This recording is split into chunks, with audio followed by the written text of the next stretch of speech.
Well, hello, Realvolvers. My name is Mark Stepp. I'm the Chief Innovation Officer here at Realvolve, and excited to share some stuff with you today. Today's webinar is the Q&A for beginners, and this is really geared for anybody that is really a beginner of Realvolve and wanting to learn, get some basic questions answered about what Realvolve can do for you. We've got a lot of training pieces that are available, a lot of things that are available to you, and I'll make sure that I point you in those directions. But we're going to get this started here in just a few seconds. I have several people online. So with this particular webinar, it is a kind of a open piece. On your toolbar on the right hand side of your screen probably is the GoToWebinar control panel, and in that control panel there's an area there where you can type in your questions. Want to make sure that you guys can hear me and stuff. If you would type yes or something that you can hear me, let me know that, number one, that you found the question box, but also that this is actually doing something. Anybody? There we go. Awesome. So in that box, what I want you to do is any kind of questions that you may have, go ahead and type in there, and I'll just start going down the list of questions and answering whatever. If you would prefer, and some people do, if you would prefer that you raise your hand and you just want to ask it verbally, if you've got a microphone on your computer and I can unmute you, there is a place where you can hit the little high five hand that's on there to raise your hand, and I'd be happy to unmute you, and you can just ask away in your question and be able to maybe express it that way. So do have some questions coming in, and I'll go ahead and get those started. Basically, I answer questions until there are either no more questions or our time is up. I do slate this for about an hour. Doesn't mean we have to go that long, but if you have questions, I'll certainly stay here until we're all questioned out. So let's go ahead and begin. When working with a seller, am I able to have them sign in to their transaction and see what I've done for them? Okay, so not yet. Basically what that is a client-side access to the system. And we don't have that yet, but it is on our docket to be making available at some point here in the near future. One of the things that we do in lieu of that is we have workflows and templates that a lot of people use. And we have some training, some special training on setting up and using the showings or the seller reports. And the seller report. And basically what we do is you can set up a template, and inside that template, here's a sample of one of them. You can have it either send out all entries or only the new entries. And what it is by placing a merge field into the template itself with this property seller report dash non-sent only. It's a special merge field that utilizes any data. Let me go into one of these just to kind of show you. Let me just go into one. Of course, it may not have anything in. Let's see. Actually, I want to go into a property. Go into a property and grab one of these, and we have this section here called seller reports. So as you show property, as you complete activities within the workflow, any workflows that you may be doing, any activities that you have marked as being report only, it gives you the ability to save those items to the seller report area. So once they're saved in here, you can use them, or you can add new items in here as well. So, you know, maybe you had an agent tour, or maybe you had an open house and you wanted to give some feedback on that. You can certainly do that. The other thing that you can do is create seller report comments within a checklist. So maybe on a daily basis or every other day, you want an activity that pops up and says, what did I do for you? And you can type in a little notation. You know, we sent out mailers, you know, property mailers to all the local agents, or blah, blah, blah. And you put all the different things in there that you do for them.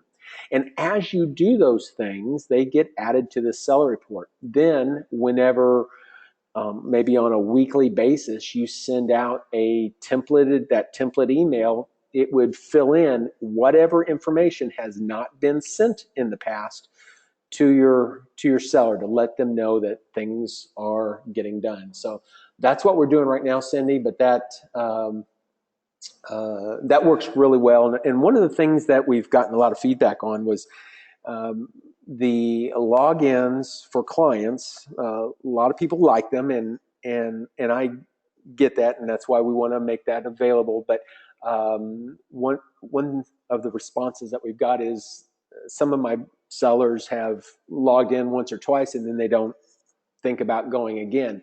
And by sending it through email like that, it really kind of feeds them without them having to do anything. It just brings it up right in the email section. So it works really well.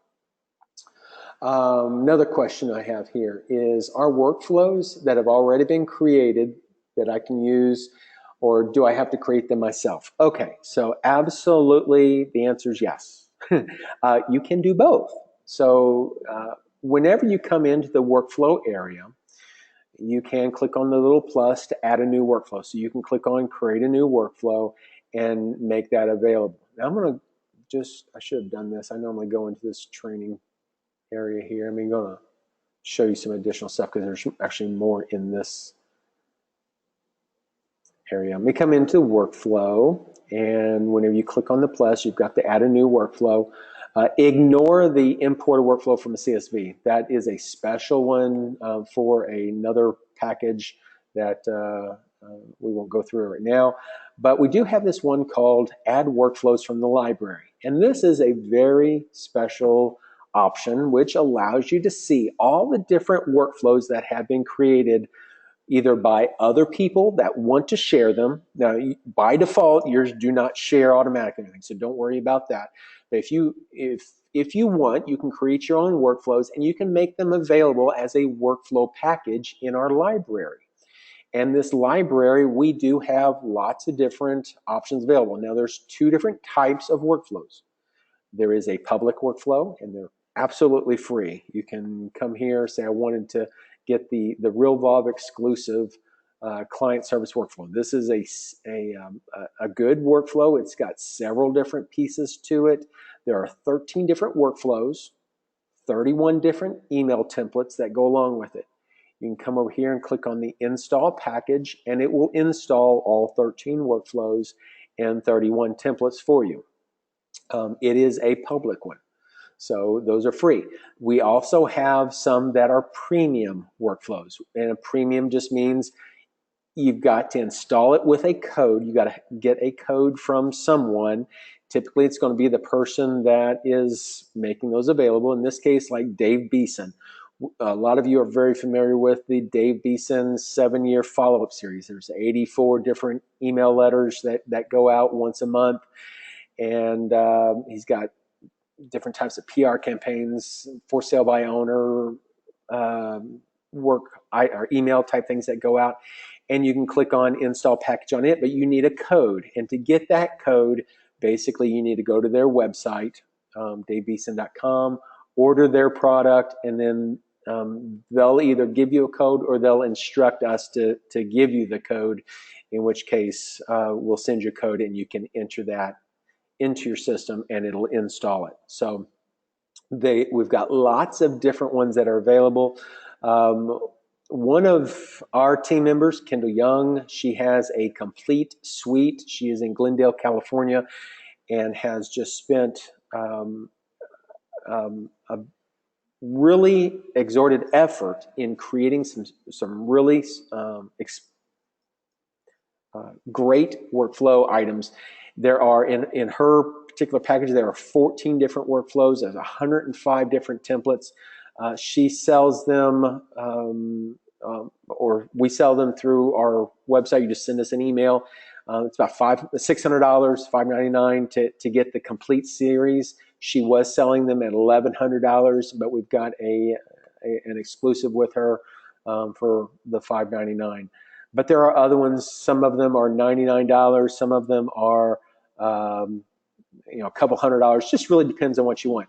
For those agents that are Keller Williams and you're familiar with the 33 and 8x8s, we've got some samples of those, in fact, and those are public, so you can install those. We've got a lot of Keller Williams agents. So a lot of things that are available. Mark Boylan, if you're in the New York area and you deal with attorney type stuff, he's got some really great packages that he's put together that I would highly recommend as well. So lots of workflows that are available that you can utilize within Realvolve and install them. Once they are installed, they'll show up on your left-hand side. You click on them, you can see what all activities are in them and be able to modify them however you want. What I do recommend a lot of times is, instead of just modifying the ones that you have there is a copy option, so you can make a copy of what you've purchased and then modify your copy. That way you're not having to, if you make a mistake or something, you can go in and easily rectify the problem if you don't erase everything. So hope that answers that, Cindy. Okay, I see there are no predetermined emails, letters, or newsletters thingy for reference that. Okay, so yeah, that's the pre-designed ones, and we've got a bunch of them in the library. I think that's what you're saying there. Hi, Mark. We are planning to do some sort of workflow in which we need to activate for multiple or all of our contacts. I was advised that I need to do per contact or one by one. Is there a workaround in which we can massively activate workflows for multiple contacts? Okay, so we are working on, I'm going to show you where it's going to be. The team is working on it currently. It's not there yet, but it's almost there. If you go into the contacts area, and I'll announce when this is going to be available, you can come in here and you could selectively mark certain ones that you want to start, or mark all of them based off of a filter that you've got in there.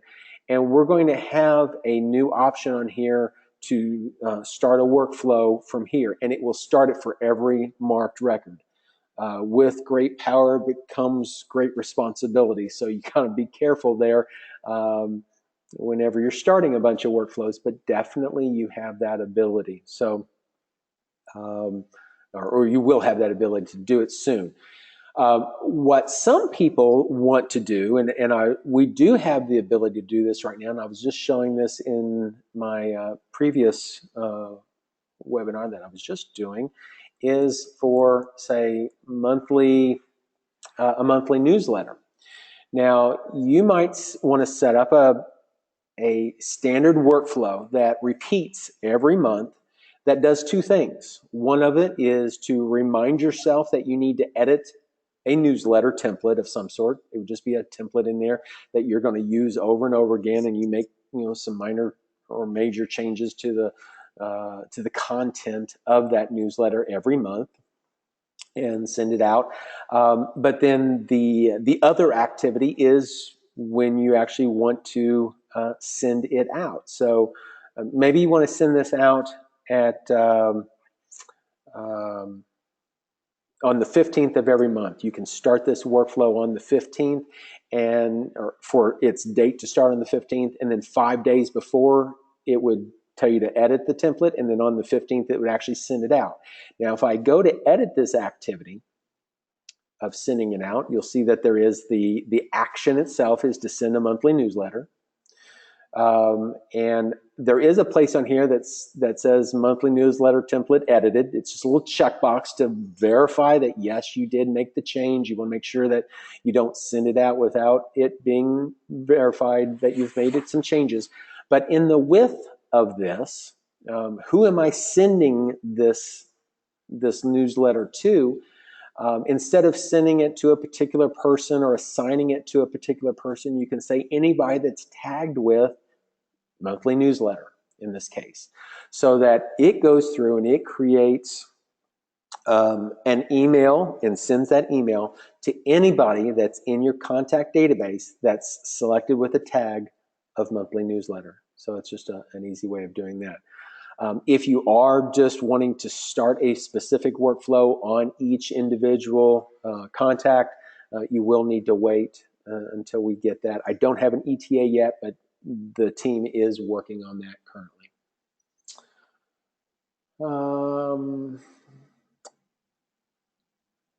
Awesome. Cindy says, yes, that's great. Okay, so where can I get training for learning the system and how to design workflows? Okay, so my favorite question here. One of the things that we implemented, I'm going to give you just a little bit of history here. We have a couple of different resources. Number one, if you go to help.realvolve.com, we have a workflow guide. If you just do a search for workflow guide, and you could find this item here for workflow guide, and it has all kinds of stuff as a PDF file to document. Now we had made all these help pieces, and having people come to the help section to search for it. We were also allowing people to go to our YouTube channel. If you go to youtube.com, go to my channel here. All you have to do is search for Realvolve, and you'll find all kinds of videos and stuff in here. You could do a search for workflow, and it'll find any of the pieces that talk about workflow. Now, we've got some really great workflow webinars that we did that Kendall Young has done, multiples, showing what she does, how she does it. I really encourage you to take a look at that and make that available. But what I was going to say was, what we found is that a lot of people get kind of lost because we've got so much resource here. They get kind of lost. So what I did was I created a new site called go.realvolve.com/training. And I'll put that in the little comment here and send that out to everybody. Everybody should be able to see that. In that section, there is I'll put it in the chat section as well, so you guys can just get access to that. If you guys look at your chat section, you'll be able to get to that. What we found was that people get kind of lost and stuff. So what I did was I created the 6 main pieces. Right now there's 6 that people want to be able to do right away. They want to be able to add and edit contacts. They want to be able to add and edit your properties or your listings. Same thing for your closings, building workflows, editing templates, and starting those workflows. So you can go into any one of these sections, and it opens up a very laser-focused training section. This is really kind of classroom environment type stuff. So you can come here and see what trainings are available. Most of them are very short videos, 4 minutes, 3 minutes, type things that you can get access to and use. But they all pertain, in this case, to adding contacts to the database. So you can go through, click on this, and it'll take you through that training. If you've seen some of these and you go away, you come back, now you want to see, how do you sort contacts. You can just click on sort contacts and it'll open up just that one video. So everything's at your fingertips in one spot and being able to get to. We've got some sections for related topics. What kind of ways can we get contacts into the database? By using Google Sync, by importing in by a CSV file, using Zapier to import leads from maybe a website or Zillow and stuff like that. How do you use round robin to assign leads if you're maybe a rainmaker for your team and bringing in names and you want to parse those names out um, to different users that's in your system. You can do that. We've got some sections for PDFs that go along, other documents and stuff. If you scroll down a little bit further, there's sections in here for that are part of our help section, the help section here, but it's all connected to contacts, adding contacts and what you would want to do.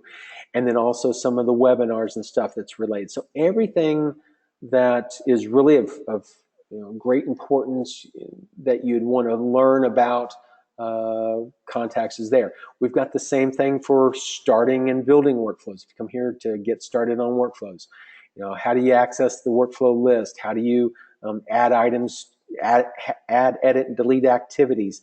And again, most of these are very short. They're very focused in on that one piece. And then we've got all the different links and stuff that go along with them, including the webinars and stuff.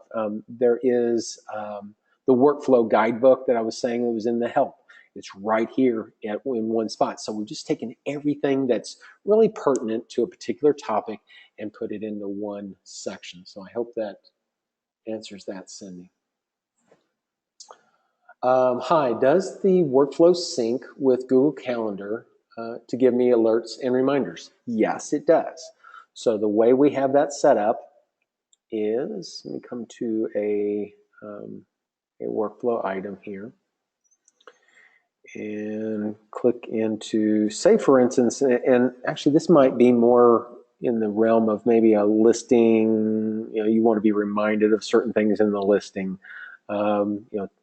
take the digital pictures or whatever. So you click on the little activity itself. You'll see over here in this bottom left-hand corner, there is an option to either turn on or turn off the Google Sync for this one activity of this workflow. So each individual activity of the workflow can be turned on or off, whether or not you want it to synchronize to Google. What you do need to make sure of is in your settings area, under the settings, you can go into the My Social Network and make sure that you've got your Google connection turned on and that you've got Google Sync available. On this particular training site, I don't have it turned on, but you can turn on your activities, which is your calendar of things, and have it sync as well as your contacts. And you can choose one or the other or both. So it just gives you a way. So anything that you add to your calendar manually, if I was to come here and click on, test, I'm just going to put in, of course I can't type, sorry about that. Put in an activity. Whenever I click on and edit that activity, you will see that the Google Sync is turned on by default. So if you're manually adding activities to the calendar, it will be on by default. Workflow activities, we have it off by default. More people said, well, I've got all these tasks and things that I want added, but I don't want them all added to my Google Calendar. So we did default our workflows off by default, but calendar items, if you're manually adding one at a time, to sync by default. So hope that answers that. Relating to newsletter, is there a way to upload the newsletter from, for example, KW each month?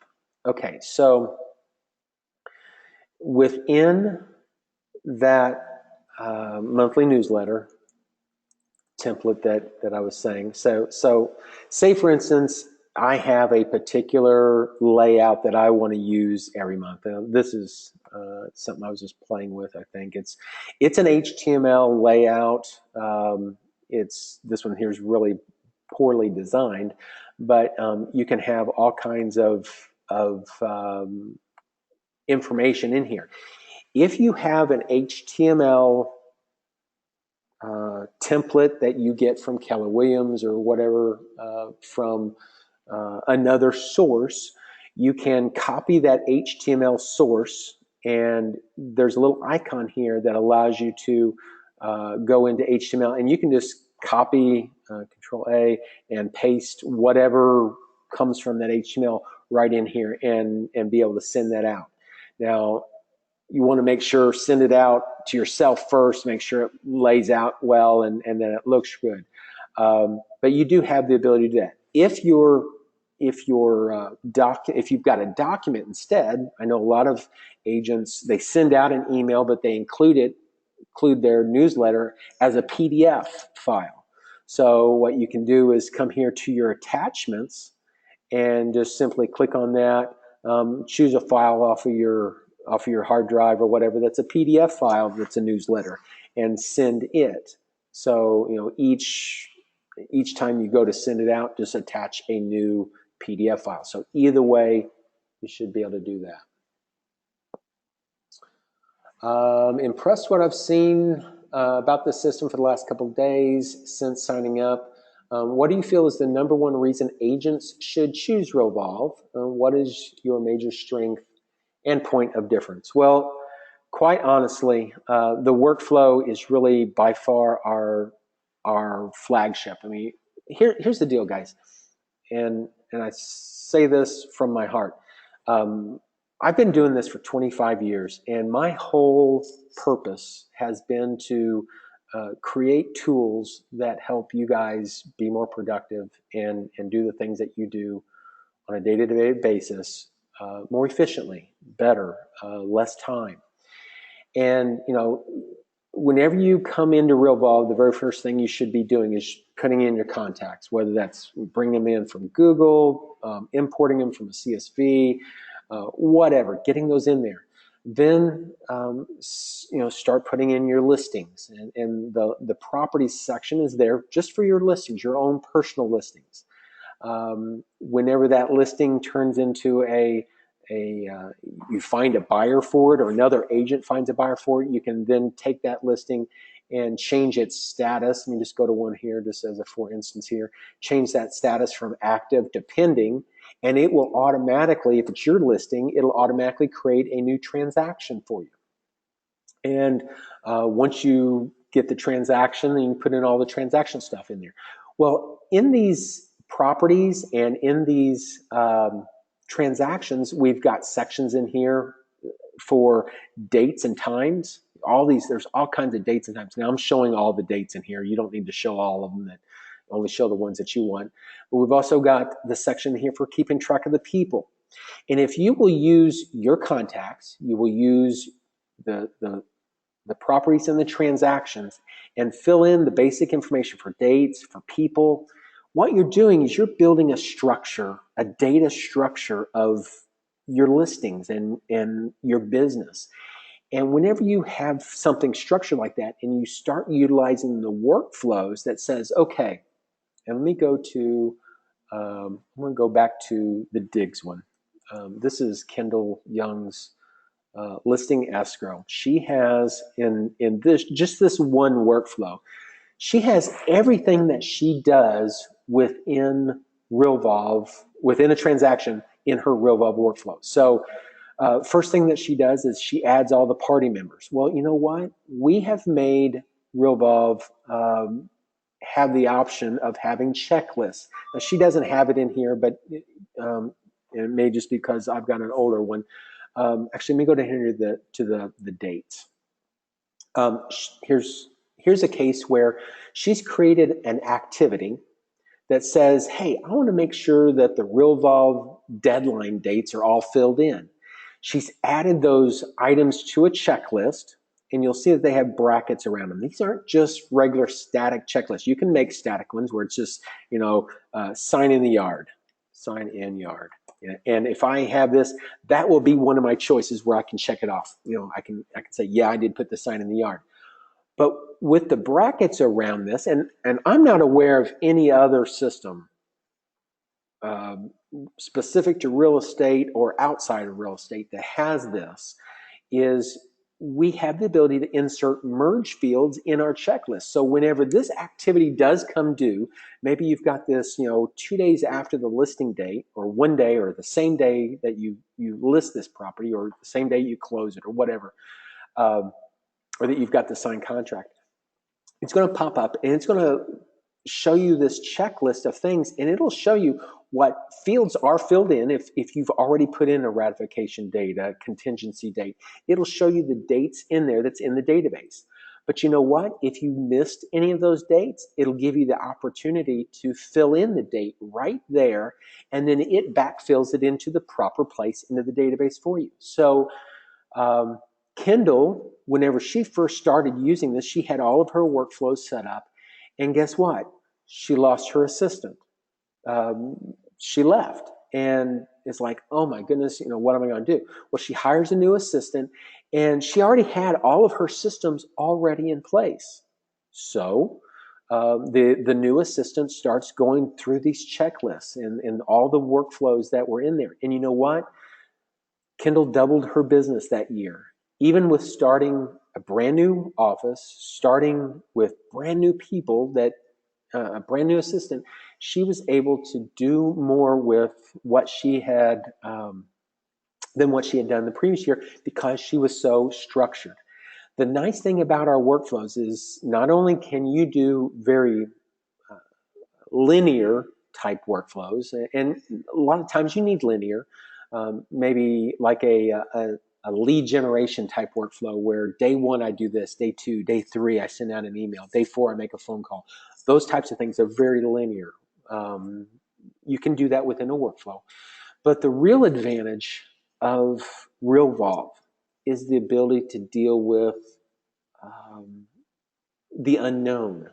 And we know that going through a transaction, there's things that's going to go wrong. Unfortunately, within a transaction, rarely does it all go right, in fact. And a very linear workflow doesn't work in most cases in that situation. So we have the ability to do what we call branching workflows. So you can have multiple actions, and in an action, you may say one of the activities, and this is, I'm just doing it from here just to make it easier. Maybe one of the activities here is to check on loan approval. Okay, and you might have one activity which was approved, in which case it sends out some kind of email, or it starts another workflow, or does something. Whoop. Scroll back up here, and I'm going to click on save. I'm not going to complete that whole thing, but one activity is approved, and I could say, another activity might be not approved. And we do something totally different. Maybe we start a different workflow or do something. So now we have the ability to say, hey, this activity comes up, it comes due on whatever due date it is. In this case, it's 0 days after the start date, but it may be 5 days after, 1 day after loan approval. That comes up and says, hey, check on loan approval. I call them up. No, it wasn't approved. Well, now I can go a different direction. I can branch a different way. And maybe it's just a matter of, maybe I have to file some extensions or do different types of things.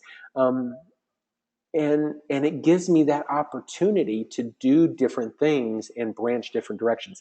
And really, if you were to break it down as far as what can Realvolve do for you, these few things that I just showed here within the workflows is what's going to save you time and give you the ability to rest at night.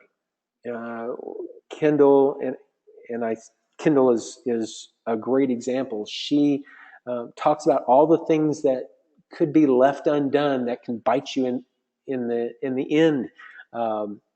Whenever you go to bed at night, do you wake up or even try to go to sleep and can't sleep because you're trying to think, what did I forget? What did I not do today?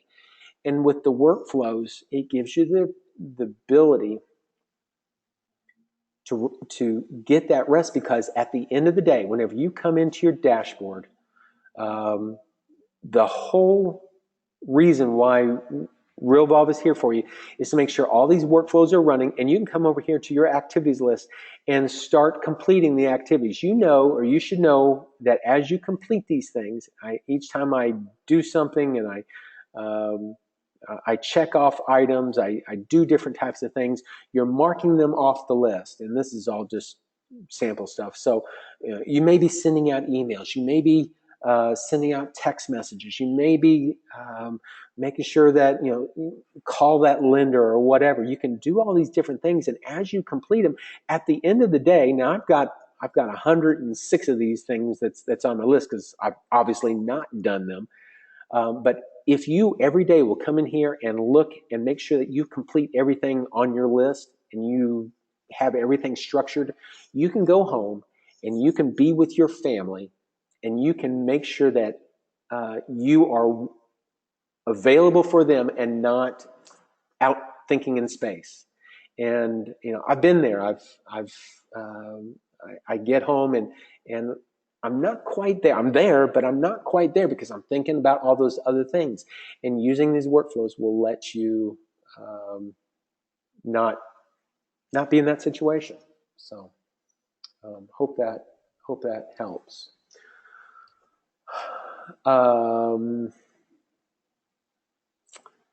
Okay, any other questions? We are at 2:36 my time. Cindy says, excellent. Glad that answered it. Are there any other questions? We've got about 20 more minutes or so if you've got anything else.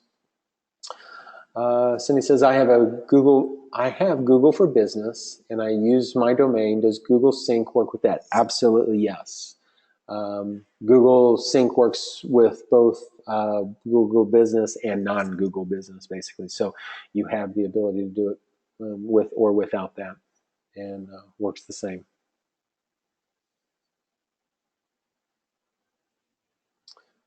Can I sync ProQuest leads maybe with Zapier? I am not familiar with ProQuest, Cindy, but you should be able to. Now, here's some really cool stuff. For those that aren't familiar, you can go to Zapier. Zapier has basically what Zapier is it's basically a third-party integrator. There are over 500 different applications, and you can see a list here of all the different applications that Zapier works with. So one thing that you might do is, and let me just do a quick check here. Is it ProQuest? No. Okay. So ProQuest doesn't have a Zap. However, you can use an email parser. Let me go here to my Zaps. You can use an email parser that will parse a lead. And let me just kind of show you what this does. So you can set up a Zap that uses an email parser. Basically, a lead comes in. It comes in through an email. And in that email, it might have like first name John, last name Smith, phone number, and then has their phone number, their email, any kind of comments and stuff like that. You can set up an email parser that takes the information from that email and pulls it. It pulls that information out and sets it up so that it can be put into Realvolve. So what I've done is I have set up an email parser, and I've created different types of fields in here, and then I can just set up, what is the full name, what is the email address, what is the phone number. And what happens then is whenever you set up your website to either send to a special email address that forwards, that parses that and sends it into Realvolve. And we've got some training on this.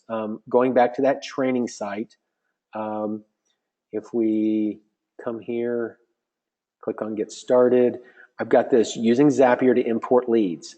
It's a 12-minute video, and it takes you step by step on setting up the parser and everything. But what it does is it will take that information. It'll put it into Realvolve. And here's the really cool thing, guys. I'm going to show you this. Whenever that lead comes in, you can tell it, what was the lead source. I can bring in whatever lead source that's in Realvolve. I can assign tags to it. But guess what? You can even start a workflow on that. So if a lead comes in from Zillow, and Zillow does have a Zap, so if a lot of people use Zillow for bringing in leads, you can bring that lead into Realvolve, immediately start a follow-up workflow of some sort so that it immediately sends out an email. It reminds you one day later to maybe send a text message out. It 5 days later, make a phone call so that you don't drop your leads. How many of you guys have run into the situation where you get a lead, you make a single phone call, and then 5 or a week later, you see somebody else's sign in their yard, and just think, that could have been mine. And why was that? Because you didn't follow up. You only made one phone call, or you didn't do the due diligence that you needed. And unfortunately, that's just this industry as a whole, real estate agents, and I hate to generalize this, but the National Association say that 80% of the buyers and sellers use a different agent than they did previously because they weren't being followed up with. You guys need to be following up, and the workflows are going to give you that opportunity to do just that. But setting up the workflow so that it does that. One of the other neat things that we have built into this is, there may be fields that we don't have that maybe you want to capture. If a lead comes in and you want to know what price range they are looking at, well, you can put in like price range as far as just some text, and some of those merge fields that was parsed out of that email that came in, put that into the system, and it has a little notation or whatever in there. So you can set up very sophisticated notes that get stored with that contact, with labels and with content in there, just as if it was something that you manually typed in there. So don't be afraid to use that.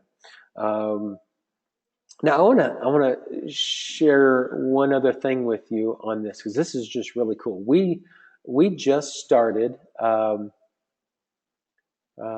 yesterday with setting up Ring Central.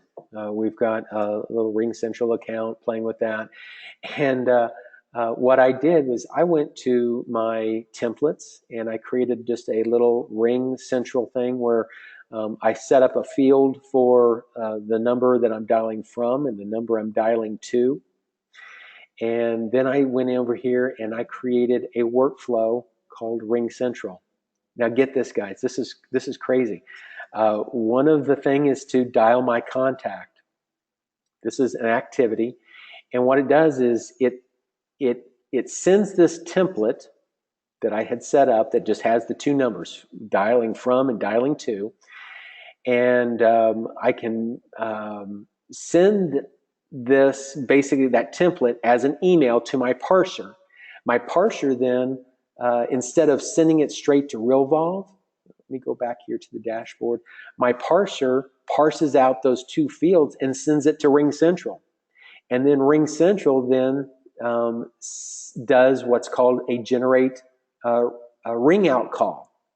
Now, by a normal workflow, I could schedule out 5 days or maybe 1 day after a lead comes in, I want to call them. This thing kicks in, it sends the little email, it parses it, it connects with Ring Central. Ring Central dials me, says, hey, you need to call John Smith at this number, and it will say, press 1 to connect. You press 1, and then it dials John Smith for me and connects the phone call. And boom, we now have a phone call. So not only can you send emails, send text messages, setting up a Zap like this allows you to even make phone calls. And we're going to be incorporating this in Realvolve as well in the very near future. But the power of workflows and using Zapier to help generate things that aren't really even, if you look at this, neither one of these two Zaps have anything to do with Realvolve, right? I sent something out of Realvolve so that I could send it into something else. And that allows us to integrate with those 500 different applications in so many different ways. That's a whole nother advanced thing, and I hope I didn't just blow a lot of you all away. But I want you to understand there's a lot of real cool power to be able to do that. Bringing in leads, notifying them is extremely important, but that's just one small step that you can do.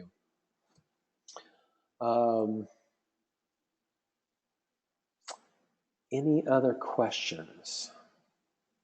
Thank you, Cindy, for that question. I hope that answered it. But yeah, if you go out to that training, it'll give you what you need.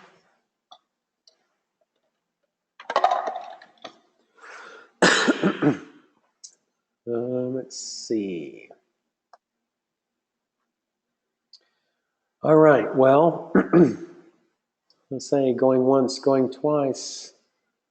Lots of power with this system. Absolutely. Yeah, lots of power. Like I said, I've been doing this for 25 years, and whenever Dave and I got together and we started brainstorming about what we wanted and stuff, workflows and templates and stuff was the first thing that I said, we've got to have this because the agents need to be able to do some things that just aren't available in other systems. And that just kind of shows you what can be done. All right, guys. Well, I appreciate Sophie. I see you're on here. Did you have any other items that you wanted to? If you're still on, looks like you may be muted. Do you have anything? Mark, give me 1 second. Actually, I may have one question. Give me 1 second. Absolutely.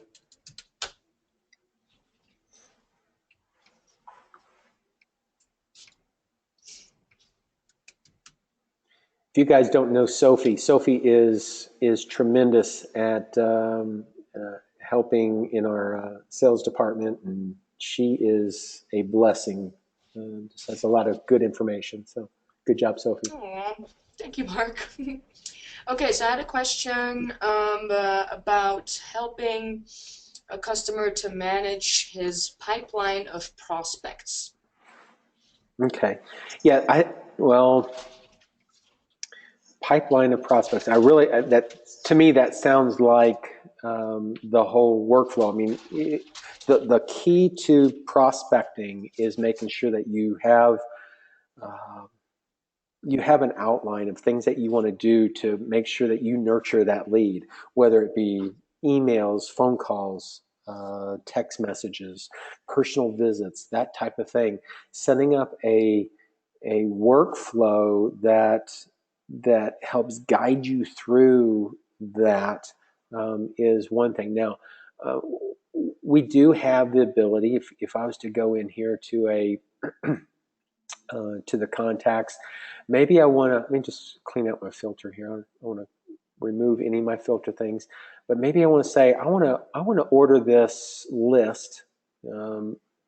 Maybe it's a slow day and you want to make some phone calls to people. I want to order this list by anybody that I called last, and I want to do it maybe ascending order.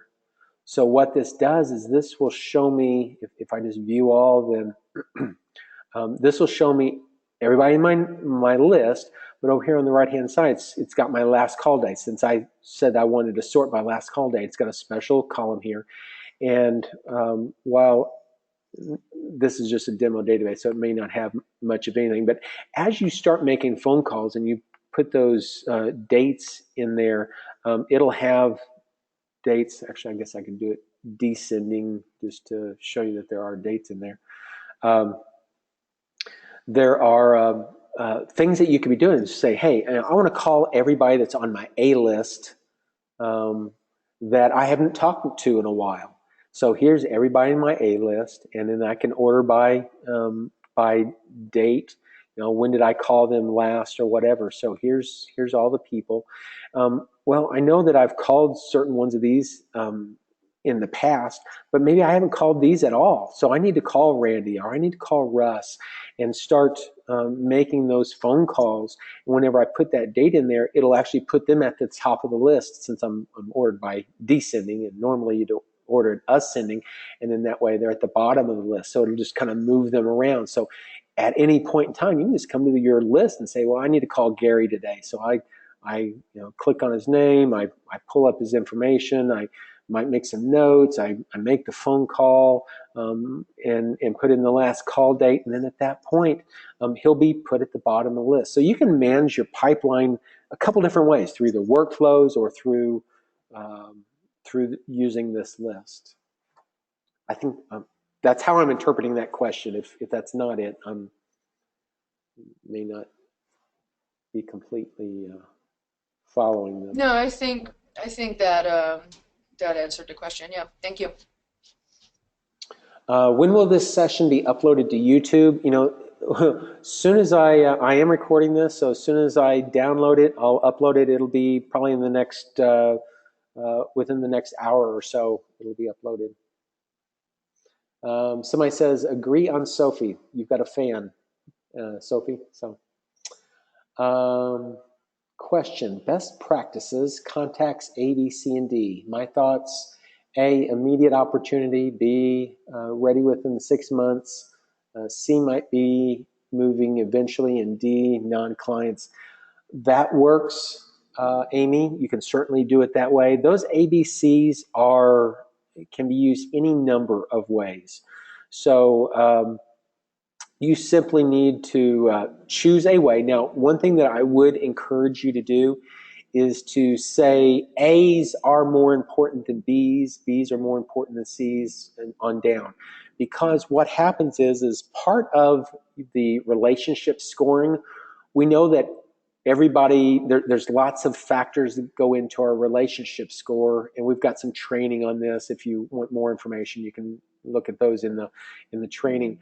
But we do look and give you some precedence on how you categorize a person. So if you have two different people in your database and maybe their score is the same, except for one you make an A and one of them you make a B, the A is technically more important to you than a B.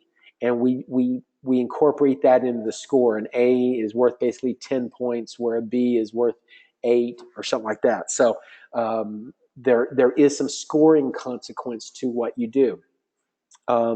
Another way that I have explained it is an A might be somebody that has done multiple transactions with you, or they have referred multiple people to you, where B's are people that maybe they've only done one transaction with you, or referred one person. A C is somebody that you want to do a transaction with, but you've not done anything with them.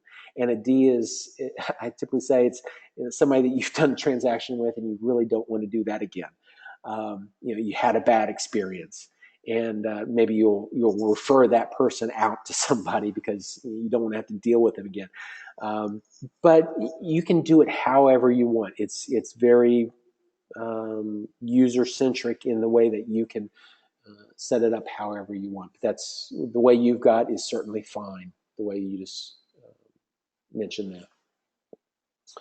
Another question here: as a sub-user, every time I add a contact or upload a contact from a CSV, those contacts show up that I am the owner. Any way that I can change the owner prior to uploading? We currently, whenever you're importing it through a CSV file, we're assuming, which may not be a good assumption, that those are your contacts. So we do it that way. However, if you are a sub-user, you can have your user permissions changed by your account owner that says, okay, even though Jake might be the user, the sub-user in this case, and he has his own linked contact in the database, I may want to change the record owner. Anytime a new record is added by Jake, I want to add it as if it's Mark Stepp. So you can change the default record owner from your name to maybe your record, your administrator's name. We only allow you to do that on one, but then you can go in there and change it afterwards. But that's a way that you can set that up and make that available to you. Thanks, Mark, for answering all the questions. You are more than welcome. So, guys, it is 5 minutes till. We almost took up the whole hour. Going once. Oh, here's another one. Boy, getting them snuck in there. Can you set up a workflow for non-real estate related functions, such as working with coaching clients? Absolutely. Workflows, even though Realvolve is set up specifically for people, you can set up workflows to deal with other things. In fact, going back to that, actually I was over here on the training one, that Ring Central. Now the Ring Central one, what did I do with it?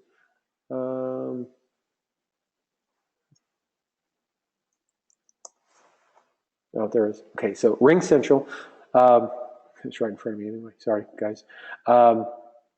Any of the activities, whenever you're setting up things, the assigned to is going to be you as the user. Now, you can set it up for other things, but assistant or whatever. But typically, you're going to be assigning things to you or your assistants or your sub-users, and that's one thing.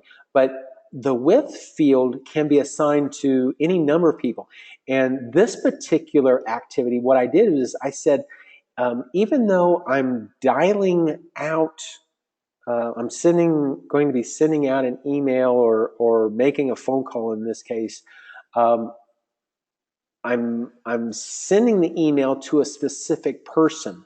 So you can set up, if you're doing some coaching things, you can set up to a specific person if you need to, maybe with your coach and making communications, or if you are the coach, then you can set up workflows just to contact whoever you're coaching. Whoever you're coaching is just another contact. So you can set up workflows for whatever you want, making those phone calls, reminders, those if you do go to meetings or whatever, you can certainly set those types of things up and have reminders for yourself to do whatever it is that you need to do. So there's no reason why you can't do that. And you could do that within a tag as well. Absolutely. Maybe I want to notify everybody that I'm coaching, that I come over here and say, well, I want to send this, if this was an email reminder to everybody that's on my coaching club, whatever tag. At that point, then, if this was to remind about coaching call, whatever. Maybe it's a text message instead. So you could send out anybody that's got a tag of coaching club. You want to send out a text message reminder. The action is to send a text. So you can do all kinds of things. Templates can be emails or text messages or Twitter messages. So lots of possibilities there. Love this. Yeah, thank you, Cindy. Appreciate that. Okay. I'm going to say it one more time. Going once, going twice. If there's anything, say it now. We got. All right, guys. I appreciate you guys coming on, learning. I know Thanksgiving is coming up, so if I don't talk to you before then, have a happy Thanksgiving from us here at Realvolve to you guys. We love you guys, and just appreciate everybody's cooperation or attention on this. And if you have anything else for us, let us know. So, Sophie, anything from you? Thank you, Mark. Happy Thanksgiving. You too. All set. Talk to you later, guys. Bye.